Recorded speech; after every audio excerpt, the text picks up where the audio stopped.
COVID-19. It's a privilege to have the founding president of the Global Network for Sustainable Development today with us, in the person of Dr. Marek Brunshinsky. I'll do a quick opening remark and then maybe have Dr. Marek say one or two things, and I would hand over to Monet to introduce our speaker for today. Once again, thank you very, very much for joining us. We do not take it for granted that you spare time to join us on this global webinar series we've been organizing for a while. And if you're new to our webinars, I welcome you very, very much to this webinar today. And I want to especially thank Dr. Simi for introducing us to our speaker of today and for graciously accepting to do this webinar with us today. This is the Global Network for Sustainable Development, and our mission at the Global Network for Sustainable Development is to contribute to the United Nations Sustainable Goals by educating young future community leaders about the principles of environmental and economic sustainability. We involve them through different activities aimed at achieving the UN Sustainable Development Goals. And two ways that we currently do that is through our peace and sustainability clubs and then our sister schools projects. We have peace and sustainability club present in more than 7 different countries. We are present in all the continents of the world at the moment, with peace clubs running and teaching young children about the concept of mutual coexistence and how to live peacefully among themselves. Because if you don't catch them young, it is very, very easy when they become adults to promote the culture of peace and tolerance for other people. So that's our idea of starting young with them. And from primary schools, they're learning about peace issues and sustainability, up to secondary schools, universities. And in some cases, like in Cameroon, we have community members that gather together to learn and discuss about peace issues. The second way we are helping to go about our mission as Global Network for Sustainable Development is through our Peace Club project. In the Peace Club project, we realized that some schools do not have the necessary resources required to meet the quality of education that is needed to get them to a certain level of development that they're able to contribute to their community and the nation. So we decided to link up schools from developing countries, schools that are not yet at the level they want to be in terms of infrastructures, teachers, facilities. We link these schools that do not have these necessary tools with schools that are well off, that are doing very, very well and have some resources that they can spare for schools that are not doing well. So through our sister schools project, we connect schools that are well-to-do with schools that are not able to take care of their needs, and they help each other see how they can meet the needs while also taking on the responsibility of social service for kids that are from schools that are well-to-do. Another program we have is an internship program where people from the West come all the way to Nepal and India to do their internship as a way to also practice what GNSD preaches. But as a result of the coronavirus, we were unable to launch it this year. But after everything dies down, hopefully we hope that the vaccine and the cure to coronavirus will be found soon. Once the world gets back to the new normal, we'll be able to launch our internship program for young people from the West to come learn about development. Once again, I thank you very much for joining us. And if you want to learn more, you can always find more information on www.gnsd.com. I will keep the website in the chat room. And if you have any information, any inquiries to make, please feel free to reach out to any of us. We have our president with us, Dr. Sapna Ndola. She would say a few words after our founding president has spoken, and then we'll take it up from there. Dr. Marek, I don't know if you have a few words to say before we go to the next item. Okay, good morning, everybody. Well, I definitely would like Dr. Sapna Narula, the current president of GNSD, to say a couple of opening words. I will only add one reflection. Just a couple of days ago, Oxfam published a document saying that at the end of this year, every day 12,000 people will die of hunger in developing countries, that as a result of coronavirus, and that we are all concerned on coronavirus and fighting with virus, but we forget the fact that with the problems, economic problems, the poor countries will really suffer desperately. And at the same time, we just got, when we were doing sort of a survey in Nepal, rural area of Nepal, we heard from students in elementary schools that no one of them wanted to be a farmer. And similar problem we have in some parts of India and China, and also in the United States. No one wants to make a career as an agriculture person in the agriculture. So, if you connect these two facts, it is a problem and we need to address it. And I hope that today's webinar will give us some kind of suggestions where should we go. So that's my couple of reflections at the beginning. Dr. Sapna Narula, I would like you to say a couple of words, please. Thank you, Professor Kosinski. It is always a pleasure to see you back. First of all, let me say a very heartfelt thanks to you for having shown faith in me, in you and the board, for having shown faith in me in being the president. I will personally talk to you on that front. Just to introduce today's speaker, Munir will introduce him more this thing. I'm really glad to have joined Global Network for Sustainable Development. I know there are a lot of challenges, but when I see GNSD and the work that Professor Kosinski and the team has already done in it, I think it has to flourish. We have big opportunities further. Just now, as Stephen mentioned, that we have some wonderful products and large networks that we have spread across continents. With all that in mind, challenges are not going to stop us any further to harness those opportunities. So I'm sure GNSD has a very good future ahead. And we will, for the time being, walk the path that Professor Kosinski has paved for us. Thank you. I'm also glad to welcome Dr. Amit Tuteja and Connecting Dreams Foundation.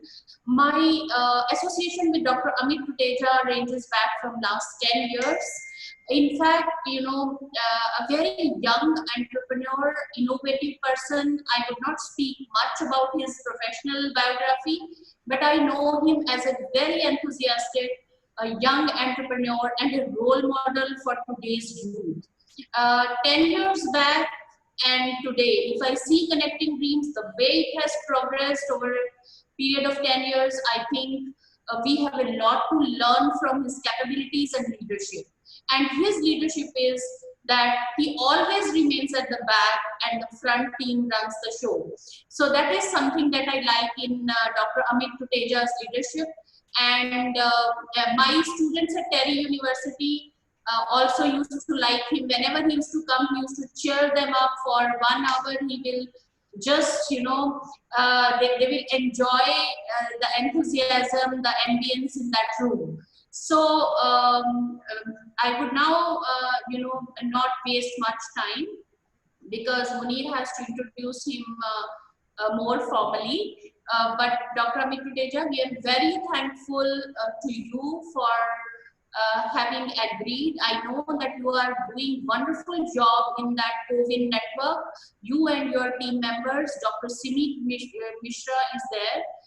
Dr. Simi Mishra is already, leading the Sipai of Dr. Amit Tuteja. She has, she's also burning hands at various things and she remains quite busy. Thank you so much for joining us.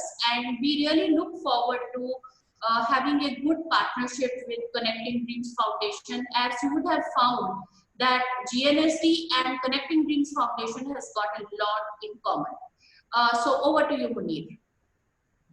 Thank you. Before we move forward, I just would like to make sure, Stephen, are you recording the webinar?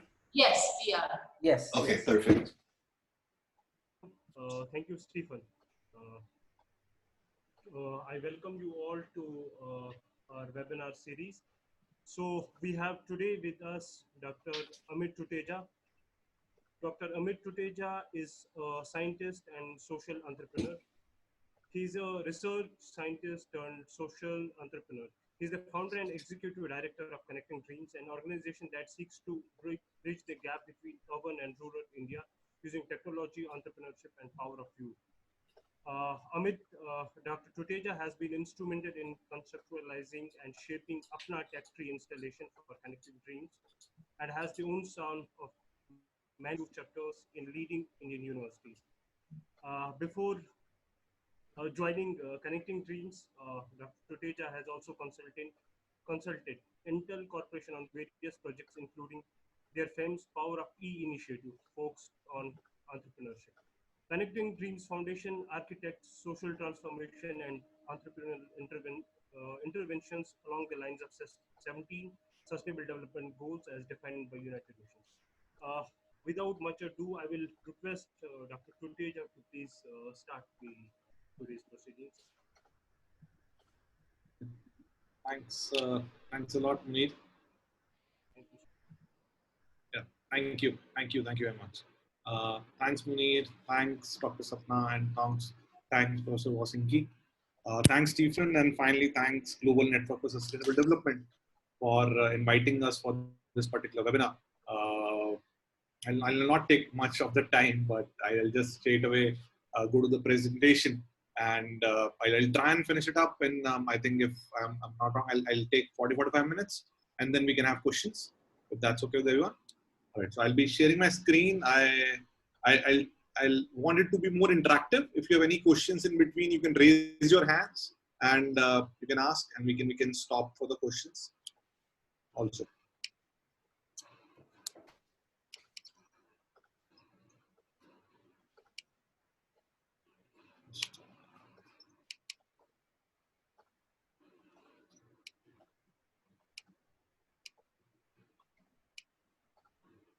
Is my screen visible, everyone? Not really. Yeah, the presentation is visible. Okay. Yes, sir. Great. Thank you. So, as the topic says, the role of youth in mitigating the effects of COVID-19.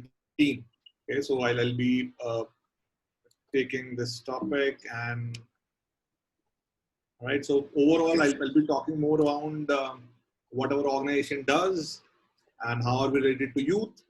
And then it's very important to set up the context of COVID-19 in India. So I'll try and do that.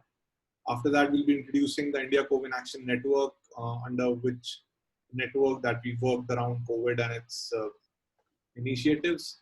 And finally, we'll be picking up certain focus areas where youth have contributed quite a lot. And we'll be ending with way forward and conclusions. Right, so before we begin, so a brief introduction about Connecting Dreams Foundation. So it's on a similar lines of very similar to GNSD. We work with youth around 17 Sustainable Development Goals. And the kind of framework we use is that these youth help us in localization of SDGs. So we pick up problems from local communities, we identify the challenges, and the youth groups from different institutions work on these challenges, which are related to SDGs, and try and solve them. So we have been working in this sector for around 10 years now. And in last 10 years, we were able to work with more than 12,000 youth from across India and youth change makers from different institutions. And they were able to create more than 250 projects till now. So as we move forward, when the pandemic started, so in India, it was not before March 24, the lockdown was announced. All the precautions things were in place in early March, but finally the Prime Minister of India announced a lockdown on 24th of March, complete lockdown of 21 days, which was very difficult for a country like India. For a country like India, you can understand that spans 1.3 billion people under lockdown.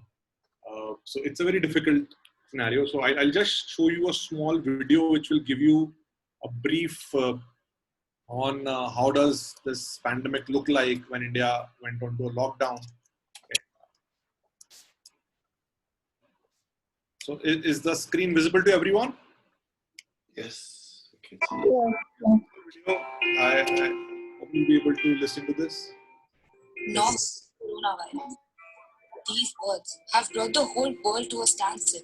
Many nations have gone into lockdown, including India. The problem caused by the virus are many, but one major problem is the lack of food supply to the masses, with the people at the bottom of the charts, especially the daily wage workers, suffering the most. The only source of food for them has been the government or some NGO. We, the India COVID Action Network, by the Connecting Dreams Foundation and Atal Incubation Center, have taken an initiative in this regard. We ensure that each and every family are able to sustain themselves during the quarantine period.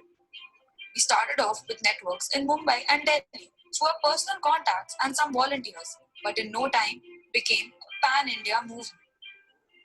We have a team that reaches out to the underprivileged communities and posts their list of requirements on the network.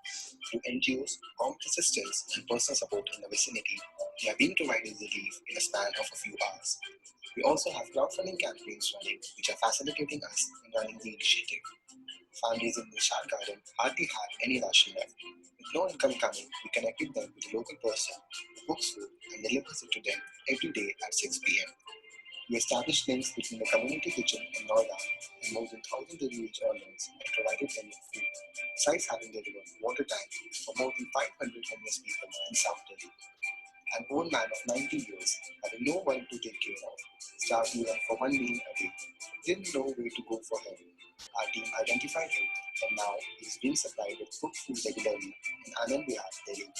Jagdamba camp near Malvi Nagar was affected miserably. We connected these people to NGOs like Smart Foundation and Arokana, who helped them by delivering around 5,000 containing the daily the sanskar of COVID warrior. The problem of coronavirus has escalated dramatically for the past 2 years.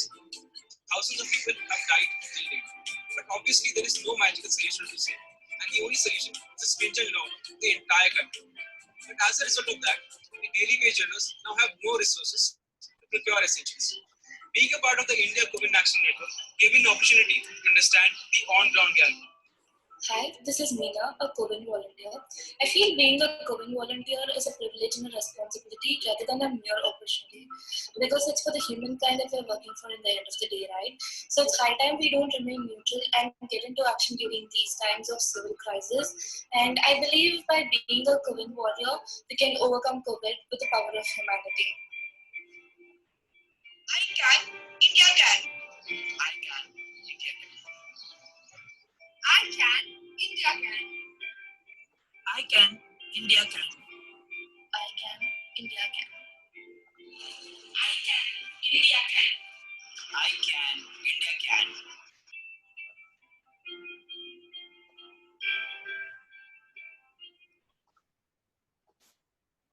So this was a brief overview of what we started. Like it was around March 24, and all our college teams were sitting at homes because of lockdown. And the challenge was that these college teams or the volunteers have been working with different communities for various projects. And they were getting calls, panic calls from these communities about the challenges they were facing. And we had a small video conferencing like this, a small with 32 students on March 24th, I remember it clearly. So these students, we were doing a brainstorming on how can we help these people together. And at that point of time, this idea of India COVID Action Network came into existence. And we said, even if we are locked down, we are inside our homes, we can't move out, but still, how can we help people out? So we created this entire model of India COVID Action Network where volunteers sitting at home can help people, help communities around India. And we started with just 32 students in the beginning. By 27th March, there are more people who joined in. I'll just share a small video which will also tell you how does this network work. If this is not visible here, we can play it from here. Is this visible? Yes.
As you can see, there have been a lot of challenges in terms like a country like India because of so much scattered population, so many people needing a lot of stuff, a lot of daily wage workers who needed stuff at regular intervals, and a lot of gaps in information, which was not there. Accurate information was not there at the ground of what to do and how to do.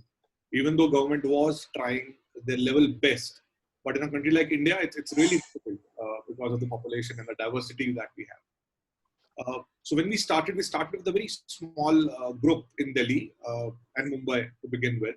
And as we begin, by 27th of March, one more organization, Atal Incubation Center, which is an initiative of Niti Aayog, which is also joined hands with us.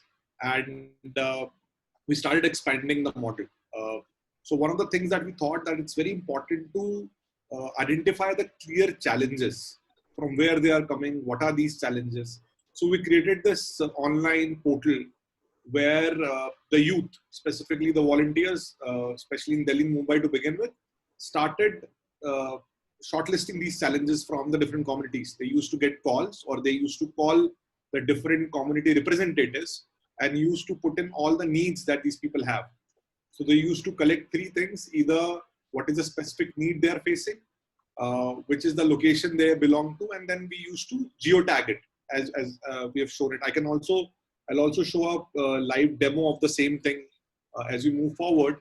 But this is what we used to do, that we used to identify those challenges, used to geotag it, map it, and then any people who are around that particular area used to help those people really fast. So with this, we started this citizen-driven response platform. And as we moved forward, the journey started with 2 cities, Delhi and Mumbai, with 32 students to begin with. And later on, as I'll take you through the entire journey, 32 people converted into 4,000 plus volunteers across India. 2 cities became 25 states. Okay, and more than 4,000 NGOs joined hand with us for this particular network. That's the power of youth, that we can show you that just a beginning can convert into such a huge platform and initiative. So March 27 is something that we officially launched this. The Press Information Bureau of India identified ICANN, India COVID Action Network, as one of the key top 5 platforms by April 8, within 10 days of its launch, which is contributing towards solving the issues on ground. On April 10, which is again, which helped us identify the potential of this entire network, is one of the center ministers. Okay, one of the center ministers reached out to the platform and said that there are a lot of migrant workers in different states who need help, and we can't provide them help directly because there are a lot of bureaucracy involved, a lot of people involved, and it takes a lot of time to reach those people directly. And our team, we immediately created a task force, and our team of COVID warriors within 12 hours, was able to provide food and essential kits to more than 2,300 people in 7 states. So they really appreciated us, and at that point of time, we really figured out that on ground, it is the network or the power of youth or the volunteers which can help in this kind of scenario when the country is in trouble. By April 15th, we were already in 25 states with more than 3,000 volunteers and a lot of celebrities backing us and promoting it. April 17th, Niti Aayog, which is one of the major policy think tank of India, appeals almost 90,000, sent a letter to 90,000 NGOs across India that they can join the platform and take advantage of it, utilize this platform. And by April 22nd, like, we also had challenges because the moment this letter went out, on a single day, there were more than 20,000 people who tried accessing the site at portal at the same point of time. And we even, the site got crashed, and we were like, almost it took us 3-4 hours to get back. And then again, a lot of people joined in. And by April 30th, more than 3,000 NGOs are really active members right now. And by April 30th, more than 1 lakh people have been served within a month's time. More than 1 lakh people were served using this particular platform.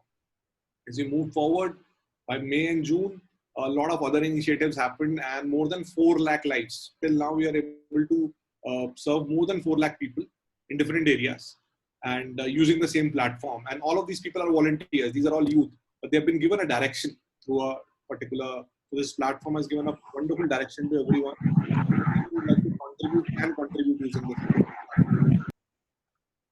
Okay, so overall, if we see that we have active team presence in more than 25 states and union territories in India, more than 4 lakh COVID warriors are present, and more than, this number is increasing every day. And more than 3,400 plus NGOs and civil society organizations are part of this network right now and taking its benefit. So if I talk about the advantages of the model, it's an aggregator model. It's a portal which is based on where is the challenge and how can you connect basically a help seeker and a help provider. So that's the USP of this platform, that rather than you are directly helping anyone, you are connecting people together. So that was very important. It was started as a platform, but it became a movement. People who were not even part of network, they figured about this, and they started joining this.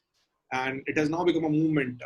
People are taking ownership of it. We have state teams, we have district teams, we have different community leaders who are taking initiatives and solving challenges in their own communities.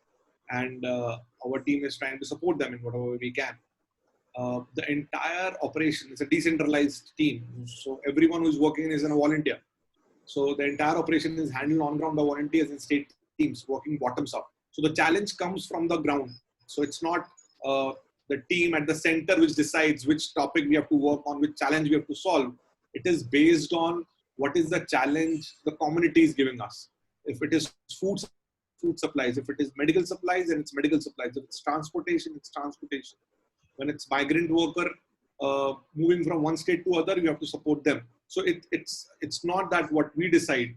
It's decided by the community. It's a highly user-centric model where user decides what kind of help is needed, and the entire framework rotates around that. It is also creating a lot of awareness because a lot of meetups are happening and people are exchanging ideas around this. A lot of people are discussing what is the challenge. So solution of problem of one state can be solved by other state members as well. So that is also happening a lot in this particular platform. So before we go forward, I'll be picking up certain areas and I'll be sharing certain stories, okay, where the youth have actively participated and helped in these conditions. If we talk about first case where it's been most used was the delivering food and essential supplies, where more than 4 lakh people have been delivered food. And it's not just that they're delivering it directly, but they're also taking the help of different NGOs, CSOs, different government schemes through which the food is being supplied at the right destination. So this is one thing. Second thing, where youth have been really useful is engaging elected officials and lawmakers. Okay, we had different meetings with different lawmakers, and when there are challenges which we can't solve, the government has come forward and helped us in those cases. So specifically, I mentioned a story of one of the center ministers who took help of this platform. And again, Niti Aayog is another platform where it is recognized, and Niti Aayog helped us in reaching out to the corners of the country as well. And then if you can see on the bottom, there is a textile minister of India, Smriti Irani, who had a conversation with us, and many more people who came forward and interacted with different volunteers across India. And the volunteers used to talk to them directly and try and explain them the challenges of the community. And the government, the state government, the center government have helped us in various occasions. And in many cases, the schemes that are already there in place by the government, they have not reached the last mile. The volunteers have helped them as well in those cases. The third is very important, is the harnessing the strength of communications. Okay, I'll take up 2 examples in this. One of the initiatives was, how can you make sure the people at the ground, especially people who can't even read and write, or people who do not have access to the different communications or different models which government is sending, and they're not aware about what to do, what not to do in these conditions. How can you help them? So the teams and everything what I'm showing is being done entirely by the volunteer network, entirely by the youth power. So they came with an idea, let's create a comic book. Let's create a comic book around COVID. Let's defeat COVID by using this particular mode of awareness, where we used to create stories in local languages in comics, especially for kids, so that they can actually go through it, they understand it, and they can take precautions. So they have characterized Corona as one of the villains, and then they have created stories around Corona warriors, of people who have done wonderful work, of people who have been working continuously to defeat coronavirus in different ways.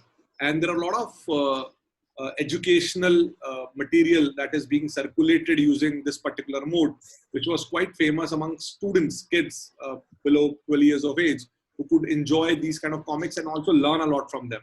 So we have been releasing these a lot.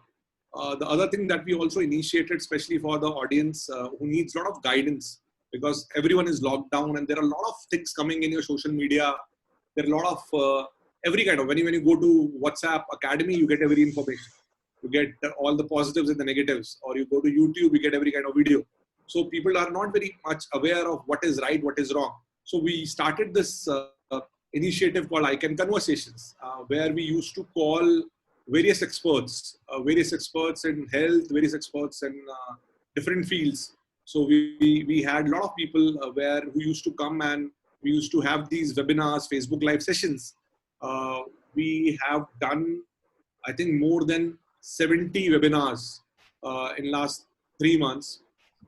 I think even more than that in 3 months, where all these experts have come on board. They have discussed the challenges people are facing. People used to ask them direct questions. And these are all people who are well known in their fields. These are either government officials who can make proper statements. They can give right information. We used to have people from health ministry. We used to, every week, we used to have people from, so Dr. Shamika Ravi is a well-known statistician.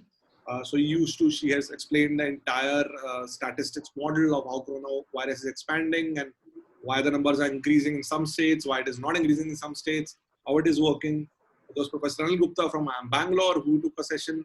Then we also had international sessions where people, or especially the Indian youth, which is from different parts around the globe, they came together and they discussed the challenges people are facing in their respective communities and countries. So a lot of sessions happened, and we used to get a lot of attendance. On an average, 15 to 20,000 people used to attend these sessions on regular basis on our Facebook live session. And then we also have recorded these sessions, put them across our database. We've also created a book around it so that a lot of best practices, good practices that have been taught during this time can be utilized by people later on as well. So as we move forward, another challenge that a lot of us faced because of the lockdown scenario was around mental wellness. So this was another initiative that we started where we thought that it's a very important part where a lot of people who do not, especially the community who cannot afford to have counselors. Okay, so we reached out to them. We reached out to different institutions, different organizations who used to connect us to these communities, and we used to provide them absolutely free of cost mental health and counseling services. More than 300 counselors from across India joined hand with us, and they used to take wonderful sessions on mental health, well-being. How can you keep yourself happy during this time, and how can you keep yourself engaged in certain activities? So we had a lot of sessions on different topics. What you are seeing is just a glimpse or a trailer of it on different topics that we did. Life is meant to live, psychology, psychosocial adaptability and mental health, information and mental health, various topics. So there have been across various topics, and these are all interactive sessions that we used to have. A lot of people used to attend these, and they used to ask specific questions to these people, and these are all qualified mental health counselors who used to answer them. And this is still very much active. A lot of people are still taking advantage of this particular thing. We have these sessions almost twice or thrice a week, where these sessions happen specifically for different organizations, institutions, communities, and also on FB Live. As we move forward, this was another thing which was getting, because a lot of projects we have been doing in this particular area, providing essential reproductive health services and companionships. Generally, because of the lockdown, this became sidelined initially. But these student groups made sure that even during this time, all these people are supplied proper masks, supplied proper sanitary pads. More than 10,000 people are distributed sanitary pads within Delhi itself using this network for students.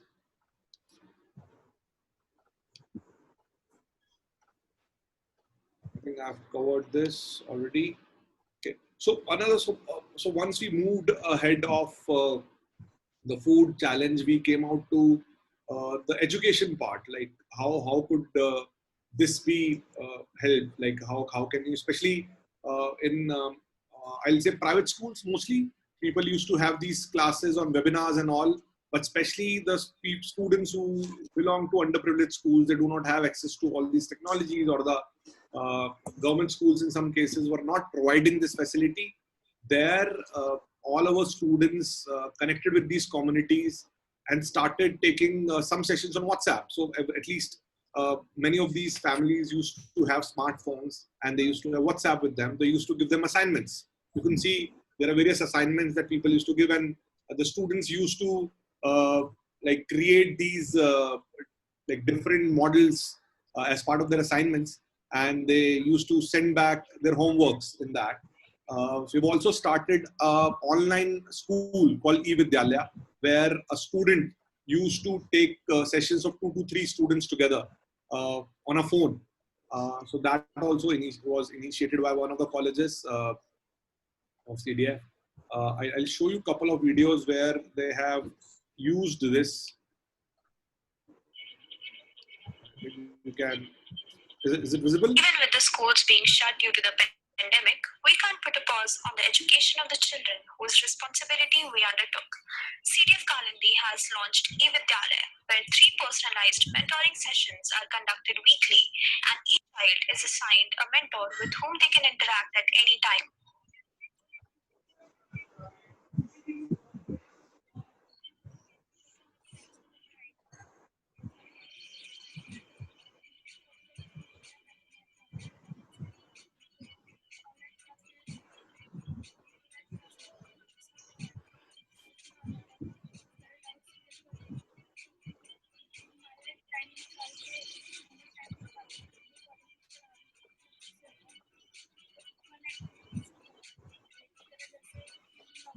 I think the audio is not that great for this. Right. So this is another one.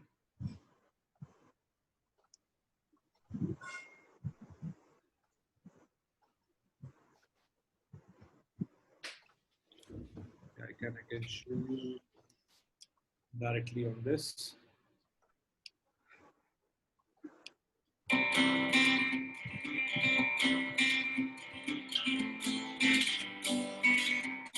So assignments are given on WhatsApp, and people used to write it on notebooks and send the photos back. There are a lot of recordings that people were sending.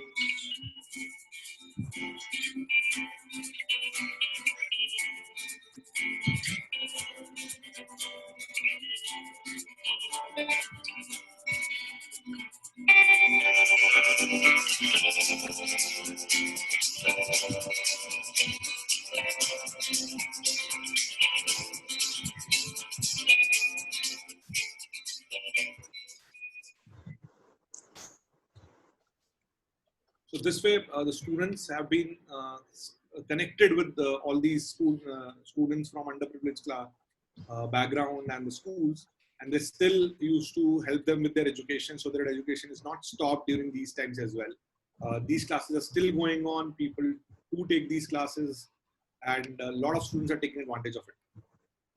One of the most important things that we're doing now, because the lockdown is over in many of the parts, but what has happened is, especially the unorganized sector, especially what we call in India as India unincorporated, has suffered a lot. They have their main source of income is somehow halted, because whatever they've been doing, they can't do it. They can't adjust to the new normal again.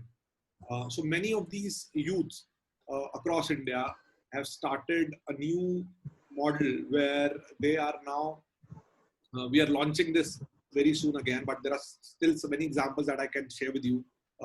We are launching this program called Yuva for Atmanirbhar Bharat. Atmanirbhar means self-resilience. So how can you make these communities resilient again? How can you make sure they restart their life, they restart their businesses? So we are starting this program, but during this lockdown time as well, as you can see, there is a clipping which says SRCC students help potters among lockdown. So there is a community of potters where these college students have been working before as well, but because of the lockdown, their business has come to a complete halt. So they have created a website for them. They have registered them online on Amazon and different other platforms. And now, because of this itself, they have within last 2 months, I think they have raised an order of more than 200,000 INR, which was not possible for them if they were not online. So they're now getting good online orders. They're working from homes. They're safe, and they have started a new model for them through which they are able to raise their incomes as well. There is another one which you can see is a story from UP called Avadhi Kritika Kaushal, which means that Awadh is a particular region in UP, and they make these jewelries, artificial jewelry, and they have also started online ordering of these artificial jewelry items. And because of this, almost 20 to 30 women are getting engaged. They got trained, and now they're earning out of this. The example of potters, there were almost more than 100 people who are getting benefit out of this particular model. And there are many more cases which are not mentioned here, but many more cases where this is happening. And with Yuva for Atmanirbhar Bharat, we have taken a mission to support more than 10,000 people in coming 3 months, who can become self-resilient with the help of this particular model, where youth will be engaged in supporting them. As we talk about a way forward, like during lockdown, most of the effort was around providing essential supplies, medical information, counseling, and food supplies specifically. Post-lockdown, we are working towards creating these hyperlocal grids of volunteers now. Okay, in every district, every region, if we can, we are creating these communities of volunteers who can identify these challenges on ground, on the spot, and they can solve them really fast. So it is not about just identifying, it is also about solving these challenges, and we are trying to support them in whatever way we can, either by technology or by network or by connects or through government interventions or whatever is needed. So the almost uh, the pool of volunteers is ready. The mapping has been done. So we even have district level teams that are working towards next phase. Now it's a phase which is about rehabilitation. It's a phase where we'll be focusing a lot on livelihoods. So next 3 months we'll be working towards, and all these youths, so we'll be tying up with different academic institutes across India, and we're expecting more than 5,000 people to join hands in this, volunteers to join hands in this, and we would like to support more than 10,000 people to come back within the next 3 months into new normal, adjust to new normal. Okay, so before we end this, I just want to so we have something called, we have prepared something called ICANN anthem. So although it's in Hindi, but you will love it. Some parts of it is in English. So I just want to play it because it gives us a different kind of energy, and it helps us take this challenge in a better way.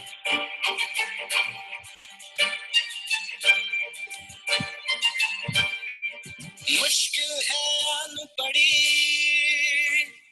ये कैसी कठिन घड़ी सहमी सहमी जिंदगी बिखरी हुई बंदगी मानवता है पुकार रही दिखाए हम दरिया दिली I can you can we can India can I can you can we can India can हम सब मिल जाए तो मिलकर हाथ बटाए तो टल जाएगी ये घड़ी झूमेगी फिर से खुशी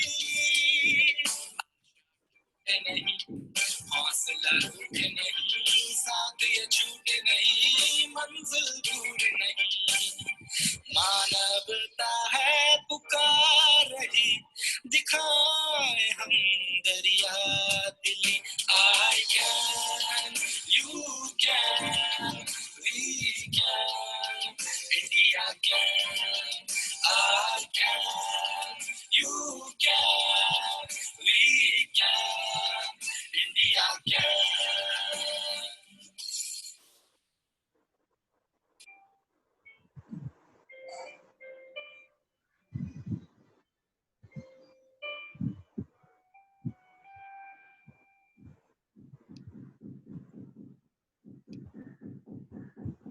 I think I'm done for my part.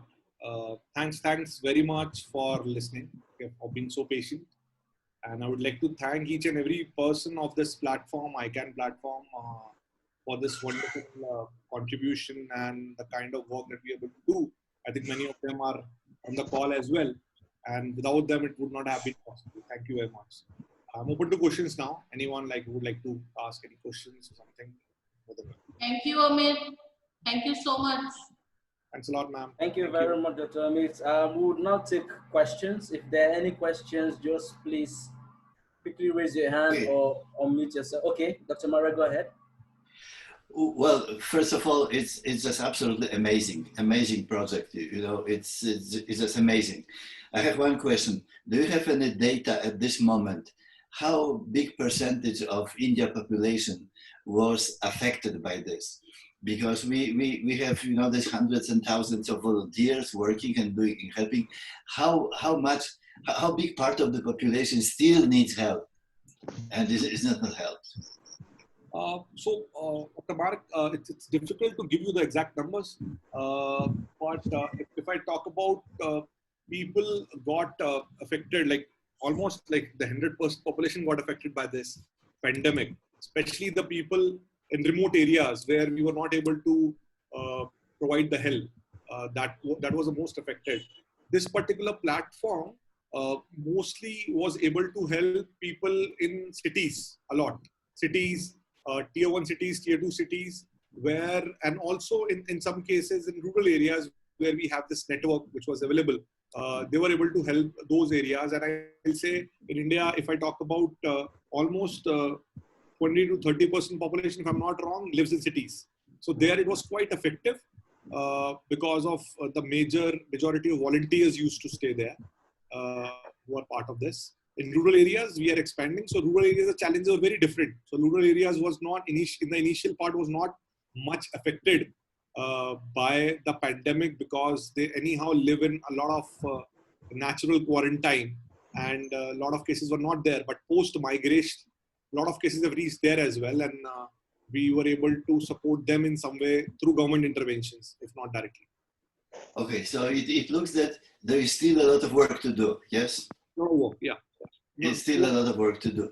Okay, one reflection I have after listening to your presentation is that there are two aspects here. One is helping the population and helping people who are in need, but the other one is the volunteers themselves.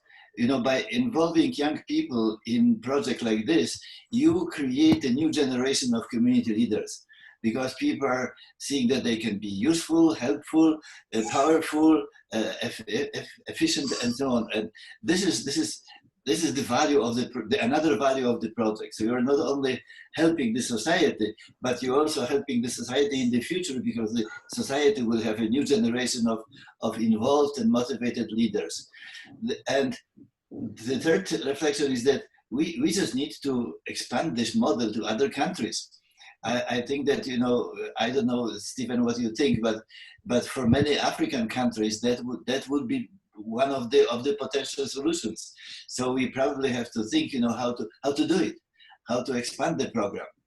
And so these are my two reflections at this moment. Thank you very much. Thank you, Dr. Marek. In whatever way we can in expanding it to any place possible. Yeah, I think it would be really, really helpful, especially with the concept of geo-mapping and mapping and seeing how to connect people that need help and those that are able to provide help. I think that's one way partnership can be struck. Any other question? Do we have any other question? I see that Mr. Ram, you're muted yourself. Do you have a question? Do we have another question? Any other question?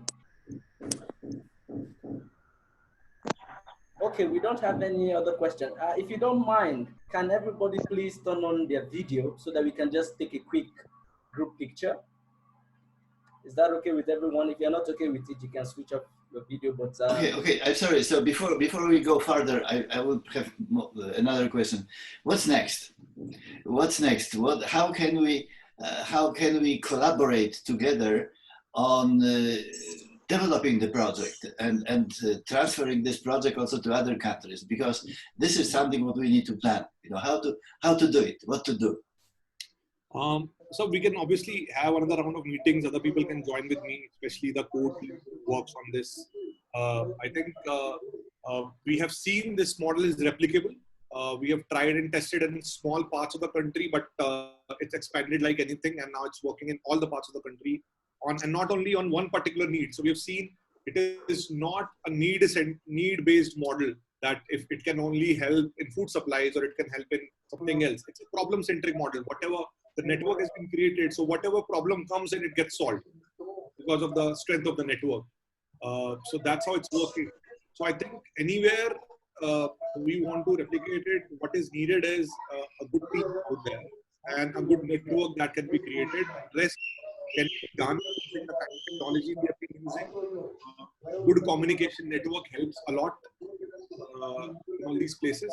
I think if we can have, if you can have another round of meetings around this, if you want to expand this anywhere, we are there to support in whatever way we can. Good evening, sir. I have one question for you. Okay. Hello, am I audible, sir? Yes, Dr. Kuma, you're audible. You can go ahead. Yeah. A small question. See, we are all a part of the SciCan, and it's very nice program which I have been attending today. One small question, sir. See, we are hearing that, listening so much of information about the vaccine, corona vaccine. Yes. So when it is going to will be launched in, especially in India. Of course, it may take some, say, 4 months or 6 months, whatever the period may be. But it will not be available to all the people to the last mile of this country. I mean, our target is the poorest of the poor. People cannot afford that. So my suggestion is we need to have that also, so to reach this vaccine to the needy people, the poor people, when it comes to India, because it is we have to think of that also in ahead of the time it is coming. So is there any plans to contribute that to reach the needy people when it is going to be launched to the especially my country, that is India?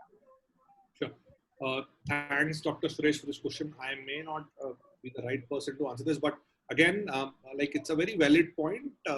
Once the vaccine is in place, I think government is looking at different initiatives. We already have. That we don't know. Yes. That we don't know. But as far as we are contributors of different sources, different angles, we need to churn this. I mean, we need to discuss this point also because every person's life is very important. I think government would come out with certain policies and schemes around it, but I think once it is not out in public, it's very difficult to predict a lot of things. So once it's out, I think we'll be able to take a better decision and to do something in that regard also. Yes, sir. Very much, sir. Thank you very much, sir. Tuteja. All right, thank you. Please just turn on your video if you can, so that we can take the pictures as questions. Stephen, I just want to add on. Yes, I'll get to you, Dr. Sapna. Yeah, I think Stephen is rushing for a photograph, but me and Professor Vasinski are having questions. Yeah, so as we are asking questions, can everybody please turn their video camera so that we can take some pictures? If you're okay with that. As the question is going, we'll be taking pictures. Thank you very much. So, thank you for such a wonderful presentation, and having been part of this network, I have seen myself that how dynamic it is and how you are serving the needs of the people. You know, in my WhatsApp, I can see that, you know, throughout 24 hours you have been working, and messages are zooming. Even while people are sitting at home, these corona warriors are working. So I have seen this platform taking shape in 3 years. That's an excellent product, you know, that you innovated in a, you know, on a digital platform on during COVID-19. So you have some good products, and you have also a big network. Similarly, GNSD is having a lot of good products, innovative sister schools project, peace clubs, and as you are part of a big school and college network in Delhi, Mumbai, and other cities of India, and you have a lot of volunteers. GNSD, you know, there's a mutual synergy that look for both the organizations. So while you can benefit from our global network as well as our products, we can also benefit from your India-based network and a lot of volunteers and other digital. I know that you are specialized in creating digital platforms for the rural part of India. So this is how, you know, I leave it here, and in fact, you know, this is the start for our discussions, which will happen in next a few weeks. That's all from my side. Thank you. Thank you very much, ma'am. Thank you very much, Dr. Yes. One more suggestion. I think that we definitely should connect with community-based research, Center for Community-Based Research in Canada. They have been on the market for 25 years. They've done projects for millions of dollars, and their focus is on impact community projects have on participants and community. And I think that at this moment, it would make really sense to do some kind of research on what kind of impact your project has on the whole population, and also on people involved in the project, and volunteers and so on. Because this will be the data later for the next generations, what they can learn from this and how they can implement it and how can we modify the project that it will be more effective. Absolutely, absolutely. Thank you so much, Professor. All right, thank you very, very much, Dr. Adme, and everyone that has made a contribution. If you did not register, please just drop your email, your name, and your organization in the chat box so that I can capture that detail and have it set for our next invitation to any other webinar we might have. I would now hand over to Dr. Ashima to give us a vote of thanks and announce our next week's webinar as well. Dr. Ashima, over to you. Yeah. Dr. Tuteja, thank you for creating this amazing platform of ICANN. Personally, I'm really amazed by what ICANN is doing, and I never thought that there is a network existing like this who's working so hard for all the people around India and working towards them.